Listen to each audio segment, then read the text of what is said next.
그러니까 국민 전체를 생각하고 보호하는 정부 차원에서 과연 시민들에게 할 수 있는 일인가 뭐 믿고 싶지가 않았고 광주 학살에 대한 의문과 광주 학살 참상에 대한 어떤 그 진짜 목격. 거기서 어떤 인간이 양심적으로 집에 들어 누워 있겠어요. 그 참혹한 걸 눈으로 봤는데. 거리로 나선 시위대는 부산 시내 곳곳에서 대열을 형성해 60대회장으로 향했다. 60대회장으로 통하는 모든 길은 전투경찰이 차단하고 있었다. 자갈치 시장 앞에서 막힌 시위대의 일부가 이동하기 시작했다. 자갈치 시장 뒷길에서 벌어진 이날의 첫 시위는 시민과 대학생이 나란히 앞장서 대열을 이끌었다.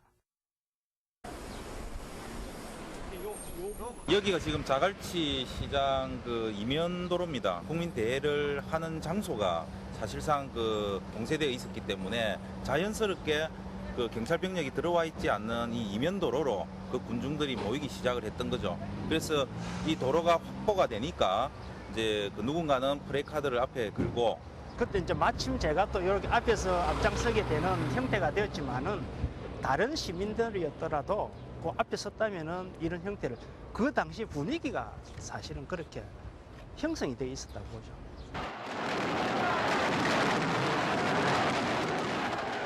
막 도망가고 그러는데 그 생선 파는 아주머니들한테로 막 도망을 갔어요. 그러니까 우리는 체류탄을 맞았고 전경련을 잡으러 오고 그러니까 그 처음부터 급하니까 생선물을 가지고 막 얼굴을 막 씻었던 그 기억이 지금도 생각하면 그 잠깐 그 생선물로 세수하고 이렇게 하면서도 다시 그 대열이 흩어진 게 아니라 다시 또 모아졌거든요.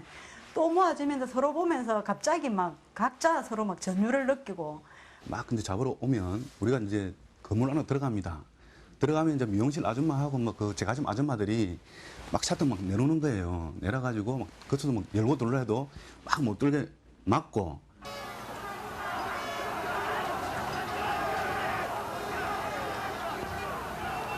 붙잡히면 구속된다는 걸 알면서도 사람들은 거리로 나왔다.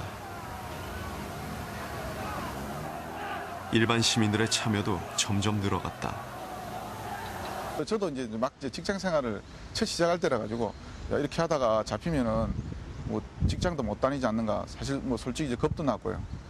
이제 처음에 할 때는 이렇게 시민들하고 학생들 떨어져 있었지만 차츰 이제 가면 갈수록 시민들이 동조하고 뒤에서 이제 박수 치다가 저도 모르게 어느 순간에 그 대열 안에 들어가 있더라고요.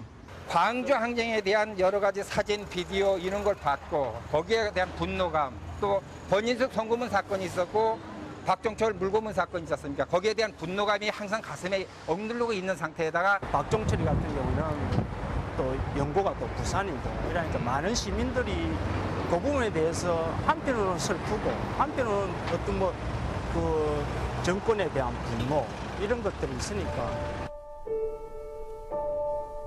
그해 1월 경찰의 물고문으로 숨진 박종철은 부산의 아들이었다. 은폐될 뻔한 죽음의 진실이 밝혀지면서 부산의 분노가 터져나오기 시작했다. 경찰이 추도대회를 무산시켰지만 물러서지 않았다. 시작을 하자마자 막 그 사과탄이라든지 체류탄을 던져가지고 그 당시 제 생각에는 막 더 이상 그 물러설 곳이 없다든지 생각할 여유가 없이 그 자리에서 나는 여기서 내가 뭐 어찌 되든지 여기서 이제 아무 생각이 없었습니다. 나는 이제 더 이상 도망가지 않겠다. 6월 10일 저녁 7시 서울의 한 호텔 연회장에선 민정당 대통령 후보 지명 축하연이 벌어졌다.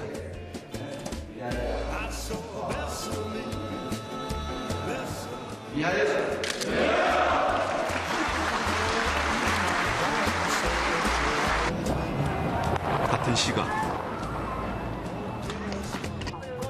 서울 곳곳에선 바로 그 민정당 정권을 규탄하는 시위가 계속됐다.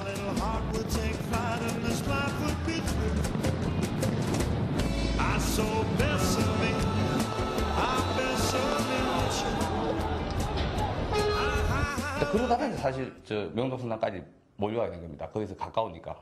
그때는 전 지리 몰랐고 골목골목을 밀려가다 보니까 성당이 나오더라고요. 사람들이 명동성당이라고. 그렇게 시작이 되었죠. 그날 밤 항쟁의 불씨는 명동성당으로 옮겨갔다. 밤늦게까지 경찰에 쫓기던 시민, 학생 800여 명이 명동성당으로 모여든 것이다.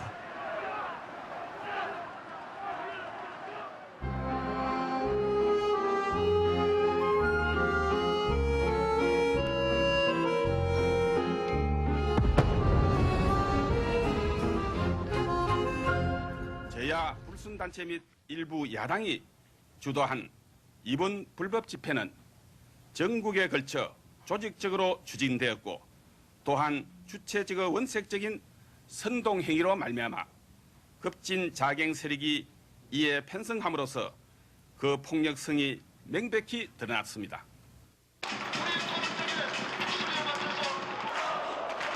11일 아침 명동성당 시위대는 집회를 마치고 해산할 예정이었다.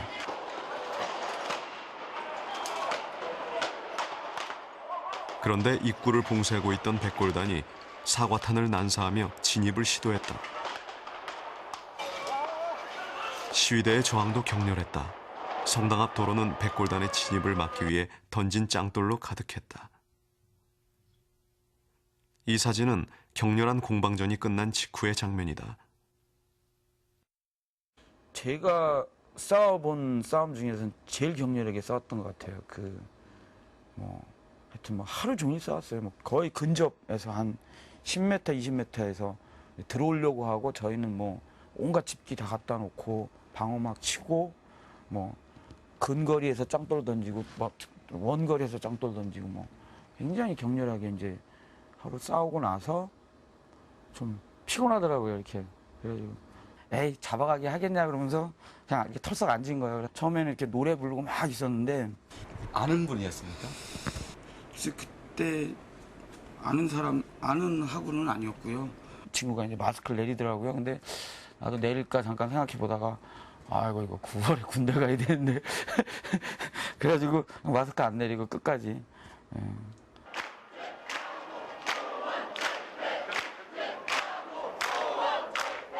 경찰의 봉쇄로 예정에도 없던 농성이 시작됐다. 명동성당 농성대가 처한 어려움은 시민들의 보호 본능을 자극했다.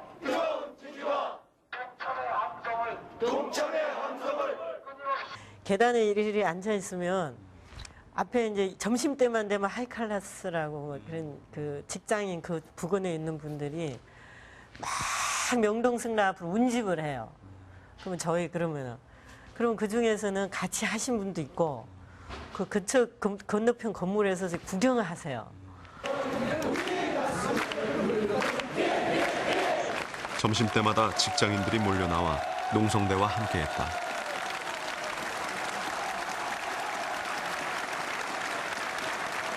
명동 거리를 가득 메운 넥타이 부대의 등장은 예상치 못한 것이었다. 그 행렬은 놀라움 자체였다. 와 하면서 나오죠. 저희는 깜짝 놀랐습니다. 왜냐하면 그게 처음에는 그게 백골단인 줄 알았거든요.